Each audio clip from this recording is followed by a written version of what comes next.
Fala pessoal, tudo bem? Mais uma vez o professor aqui para falar sobre o uso da vírgula nas expressões algébricas, tá?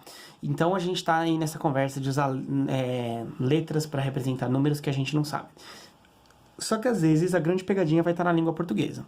Então vamos lá.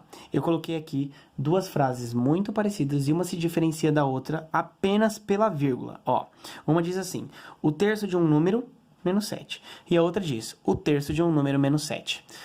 Então vamos tentar entender qual é a diferença dessa vírgula ou não ter essa vírgula. Para começar, vamos pensar o que significa o terço. O terço, quando a gente fala de terço, a gente está falando de um terço, de dividir por 3, da fração, sobre 3. Eu sei qual número ele está falando? Não, ele só falou que é um número, mas eu não sei de qual número é esse que ele está falando. Então vamos lá. Eu vou usar uma letra para representar esse número. Em todos os exercícios eu vou usar a letra X, tá? Que é a letra que a gente mais usa no dia a dia. Então, quem é o terço de um número? O terço de um número é o terço de X, ou seja, é X sobre 3. Isso é o terço de um número. Se fosse o quarto de um número, seria X sobre 4. Se fosse 2/5 de um número, deixa isso para já, tá?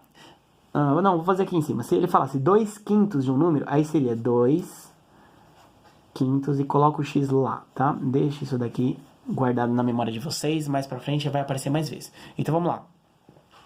O terço de um número, vírgula, menos 7. É isso aqui, ó. O terço de X menos 7. É isso que ele quer. Agora, se ele não tivesse colocado a vírgula, significa que ele não quer só o terço de um número e depois subtrair 7. Ele quer um terço de tudo isso junto. Então, ele quer o número menos 7. Quem é o número menos 7? É X menos 7. Ele quer tudo isso junto e ele quer o terço de tudo isso. Então, o 7 iria dentro da fração junto com o x. Se vocês fossem usar a linguagem de divisão, seria x menos 7 entre parênteses dividido por 3, tá? Mas a gente não usa essa linguagem. Podem abandoná-la, tá? Então, a diferença de não ter a vírgula é que essa conta de menos iria junto na fração. Como que isso pode ser evitado no dia a dia? Como que isso vai aparecer para que não fique nessa confusão da vírgula, tá? Às vezes os exercícios do livro vai trazer essa questão da vírgula, mas geralmente como que a gente faz para evitar isso? Para não ficar essa dúvida da vírgula, não vírgula, vírgula, não vírgula, seria mais fácil se eu tivesse falado a mesma frase dessa maneira aqui, ó. O terço da subtração de um número por 7. Aqui tá claro que eu tô falando de uma subtração de um número por 7. E eu quero o terço de tudo isso.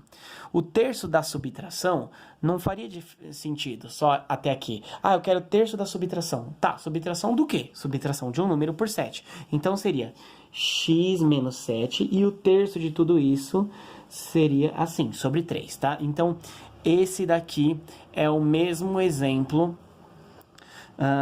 só que escrito de formas diferentes. É muito comum a gente falar o terço da subtração, o terço da soma, para não precisar ficar falando com vírgula ou sem vírgula, tá bom?